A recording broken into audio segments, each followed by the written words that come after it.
Hello, Anderson County. Councilman Brett Sanders, recapping the 10/5/21 council meeting.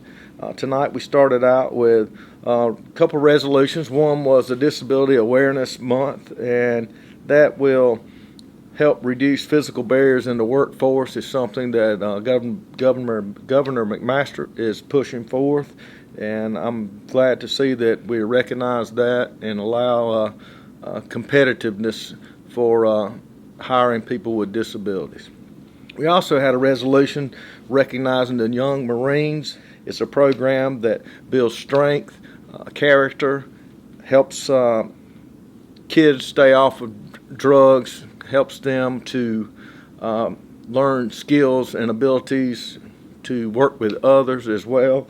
And it's a program that started 62 years ago, and it's in 40-something states, other countries.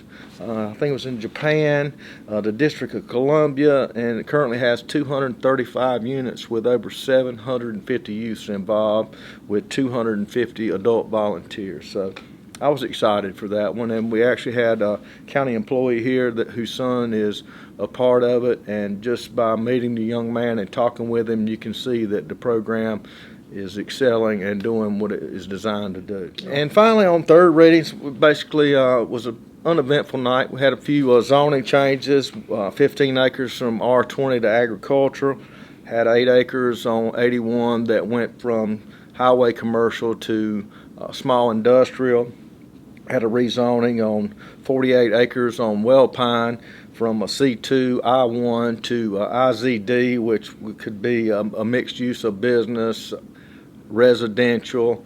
That was third reading. We also had the third reading to allow council members to participate electronically. I know a lot of times people think that, we just show up for this meeting, but there is constant meetings throughout the day, and you have some council members that can't get off from work, or the ability to drive all the way down here and then have to kill time and then wait an hour for another meeting. So this allows them to vote and participate in meetings electronically.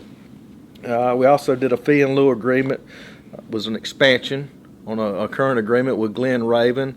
It started out as a $50 million investment with 135 new jobs, and it's now bumped up to $70 million investment, which was millions more in tax revenue over the term of the agreement. So that was a good thing. And like they've been really good community citizens. Oh yes, and like I said, 135 new jobs, and how many thousands of people are employed out there now. So a good company that's been here, and like you say, they contribute back to the community as well. So the big news now, the big news for the night.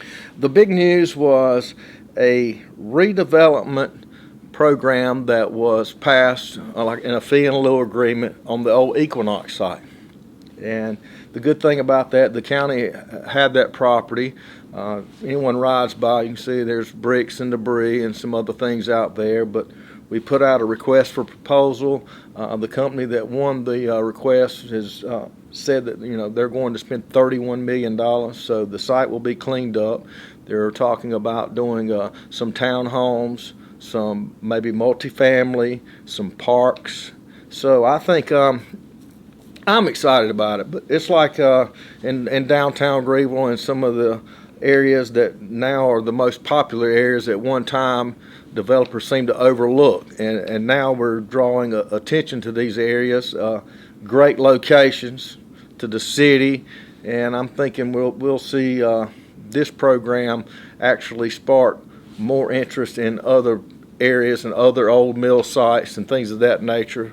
And I believe we have some other things working on some other sites as well. So I'm excited about that one. I think it's going to be a game changer and help start revitalizing some of the areas that seem to have been overlooked in the past.